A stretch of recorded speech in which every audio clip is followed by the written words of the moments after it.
10वी-12वीचा निकाल लागला, पण मग भवितव्यासाठी पुढे काय? कमी वेळेत चांगले कौशल्य प्राप्त करून चांगले उत्पन्न मिळवून देणारी संधी मोक्ष स्कूल ऑफ योगा येथे योग डिप्लोमा करून तुम्ही मिळवू शकता। 10वी, 12वी व ग्रॅज्युएशन झालेल्या सर्व विद्यार्थ्यांसाठी योग क्षेत्रातील अभ्यासक्रमाचे विविध कोर्सेस उपलब्ध आहेत। मोक्ष स्कूल ऑफ योगा मधून कोर्स केलेले अनेक विद्यार्थी आज उत्कृष्ट योग शिक्षक म्हणून भारत व परदेशात चांगले पगारही मिळवत आहेत। मग वाट कसली बघताय? तुम्हीही करू शकता, परदेशात योग शिक्षक बनू शकता। आजच निश्चित करा तुमचे उज्ज्वल भविष्य मोक्ष स्कूल ऑफ योगा बरोबर। पत्ता: मोक्ष स्कूल ऑफ योगा संगमनेर। संपर्क: 9518 9988 65, 7499 81 75 84, 00 86 15 80 25, 00 743।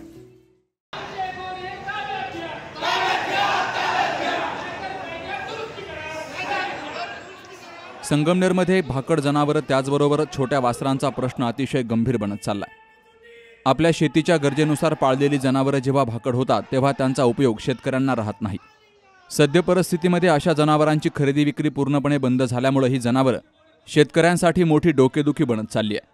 शासनानं या सर्व भाकड जनावरांचं संगोपन करावं या मागणीसाठी संगमनेरच्या प्रांत कार्यालयावर शिव आर्मी संघटनेनं भाकड जनावरं कार्यालयात घुसून आंदोलन केलं।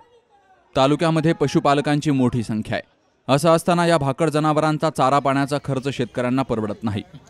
शासनानं या जनावरांचं संगोपन करावं अशी मागणी शेतकऱ्यांनी केली आहे। तालुक्यातून शेकडोहून अधिक गोवंश वासरं प्रांत कार्यालयाच्या आवारामध्ये शेतकऱ्यांनी वाहनाद्वारे आणली होती। तर शेतकऱ्यांनी यावेळी आपल्या तीव्र भावना व्यक्त करत शासनानं या प्रकरणी काहीतरी धोरण जाहीर करावं अशी मागणी केली आहे। आपण संघटित व्हाल, आमदार करा, ज्याच्या तालुक्यातला कोण आहे आमदार करा। तू फिरायचं नाही, आमचे हे जर काम करत नाही तर तू आमदार कशाला? म्हणजे माझं म्हणणं लक्षात आलं का? आता आमदारांचं काय झालंय किती 40 आमदार किती 2 महिने सांभाळले, कुणी सांभाळले, काय सांभाळले? बरं, मुख्यमंत्री आणि आमदार दोन उपमुख्यमंत्री त्यांच्या बाणेप्रमाणे आणि हे करायला तुम्हाला काय फाशी आली? म्हणजे काय शेतकऱ्यांचा प्रश्न सोडायला बिघाडला कोणतं तुमचं? तरी हे गोरे आहेत ना, त्याच्या तालुक्यातल्या त्या आमदाराकडे घेऊन बांधून टाकायचं। हा आहेत ना आमदार,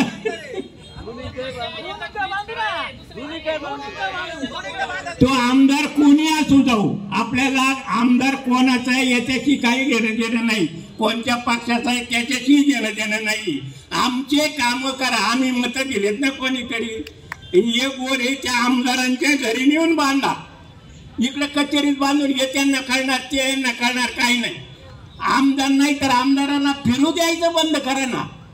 धार्मिक पेट निर्माण करत असेल किंवा हे करत असेल, मित्रांनो मी आज सांगतो, जर हे जनावर आज बाहेर कुठं सोडली जातात, कुठं शेतात सोडली जातात, आज मी जाता येता बघतो त्या कावळे त्यांना टोचतात, ती अशी मिलेली असतात। त्यामुळे हा जर रोग प्रसार झाला तर हा भयानक होईल। आणि ही गोष्ट म्हणजे आपली संगमनेर तालुक्यापुरती नाहीये, हे पूर्ण महाराष्ट्रात झालेली आहे। माझी एकच विनंती आहे, माझ्या खराडी गाव असेल, मी माझ्या खराडी गावाच्या सर्वांच्या वतीने मी या शिव आर्मी संघटनेला माझा जाहीर पाठिंबा देतो। राजकारण हिंदू मुसलमान करायचंय, जाती धर्माचं राजकारण करायचंय, पण शेतकऱ्याच्या प्रश्नावर ह्यांना कधी सोडवायचं नाही, ते चिघळत ठेवायचंय। दत्तानी आणि सहकार्यांनी शेतकऱ्यांनी आता सविस्तर सांगितलंच आहे की कशा पद्धतीने ह्या प्रश्नावर राजकारण होतंय किंवा चिघळवला जातोय। आम्ही दुधाच्या प्रश्नावर अनेक वर्ष संघर्ष करतोय। म्हणजे लॉकडाऊनच्या आधी दुधाचा प्रश्न होता, लॉकडाऊन मध्ये प्रश्न होता, लॉकडाऊनच्या नंतरही प्रश्न चालूच आहे। मुद्दा असा आहे की पण शेतकऱ्यांनी एका हातात किटली आणि एका हातात झेंडा, असं आयुष्यभर जगायचंय का? त्यांनी त्याच्या मुलांना, त्याच्या घरच्यांना शिकवायचं का नाही शिकवायचं? तर त्यांना जगायचंय का नाही जगू द्यायचं, असा प्रश्न पडतो। मुद्दा असा आहे मित्रांनो की आता आम्ही संघर्ष करताना बघतो की कधी शिक्षणाचं, रोजगाराचा प्रश्न चर्चेला आणलं जात नाही। प्रश्न काय? हिंदू मुसलमान, जाती धर्माचं राजकारण। आमच्या जगण्या मरण्याच्या प्रश्नावर तुम्ही बोलणार आहेत का? त्याच्यावर राजकारण करा ना। आम्ही 35 रुपये रेट देतो, तुम्ही 40 रुपये द्या, असं होतंय का? तर करायचंच नाही, त्यांना मारायचं आहे। आम्ही दुधाच्या प्रश्नावर बघितलं मित्रांनो, ह्यांना गाय पवित्र वाटते, पण गायीने दिलेलं दूध पवित्र वाटतं का? तर नाही पवित्र वाटत। शेतकरी फार तर 1 लिटर मध्ये पाणी मिसळत असेल, ह्यापेक्षा नाही, पण ती मिसळ सुद्धा नाही असं माझं म्हणणं आहे। पण तुम्ही इकडं दूध डेअऱ्या दूध संघावर काय काय करता तर त्याचं खरं ऑडिट व्हायला पाहिजे. निम्मी भेसळ चालू आहे महाराष्ट्रात, मी जबाबदारीने सांगतोय. त्या चळवळीत काम करताना जबाबदारी सांगतोय की निम्मी भेसळ आहे.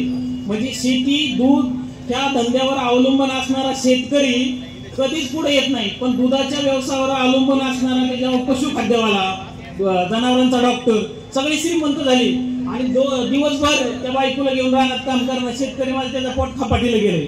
तुम्ही कधी बघितलं तर शेतकऱ्यांच्या बायकोला विचारलं त्याच्या बायकोचं हिमोग्लोबिन कधी चेक केलंय का, तर हिमोग्लोबिन त्यांनी चेक केलं नाही. पण वर्षातून 2दा त्याच्या गायचं रक्त चेक करायला त्यांनी लॅबोरेटरीत नेलंय. हे कुणी केलंय? हे सरकारने केलेलं आहे. ते करायला लावलेलं जाते. आपल्याला चित्र वेगळं दाखवलंय समोर आणि खाली वेगळं केलेलं जातंय. म्हणून ह्यांना जाब विचारला पाहिजे. वेगवेगळा कायदा आणला जात आहे आणि तुम्हाला फक्त समोर धरलं जातंय आणि तुम्ही बसा लढत. तुम्ही ह्या झेंड्यासाठी त्या झेंड्यासाठी लढायला लावणार आणि आपली पोरं हे लढायला येणार. कुठल्या पुढाऱ्यांचं कुठल्या नेत्याचं पोरं कधी स्टेटसला ठेवतंय का? गर्व शिकावं आम हे गर्व शिकावं ते हे असं कधीच म्हणणार नाही पुढाऱ्यांची पोरं. आपली पोरं मात्र झेंडा घेऊन गुन्हा दाखल आपल्या पोरांवर हाणामारी कराय आपली पोरं. आणि नेत्यांची पोरं शिक्षण बघा कुठं करतायत, त्यांची इंग्लंड अमेरिकेला गेली पोरं. तर मुद्दा असा आहे मित्रांनो, आपल्या जीवन मरणाच्या प्रश्नावर आपण मतदान करायला शिकलं पाहिजे. जीवन मरणाच्या प्रश्नावर आपण लढायला शिकलं पाहिजे. या आंदोलनानंतर शेतकऱ्यांनी आणलेली गोवंश वासरं प्रांत कार्यालयाच्या आतमध्ये सोडली. पोलीस निरीक्षक रवींद्र देशमुख यांच्या मार्गदर्शनाखाली मोठा पोलीस बंदोबस्त आंदोलनाच्या पार्श्वभूमीवर तैनात केला होता. Babasaheb Kadu, C news Marathi, Sangamner.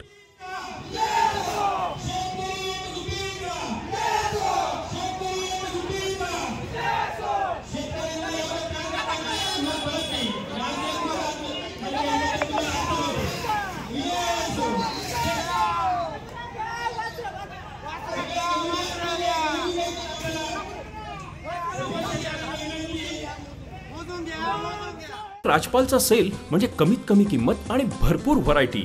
गेल्या 20 वर्षांची परंपरा असलेल्या राजपालमध्ये सूटिंग, शर्टिंग, साड्या, जेंट्स, लेडीज, चिल्ड्रन्स वेअरचे भरपूर प्रकार. चादर, बेडशीट्स, ब्लँकेट्स, पिलो कव्हर्स, पडद्याचे कापड असं सर्व काही राजपालमध्ये. म्हणूनच तर हिची आणि माझी पसंती एकच, राजपाल. हो ना? राजपाल, नवीन नगर रोड, संगमनेर. विश्वसनीय कापडांची अखंड परंपरा.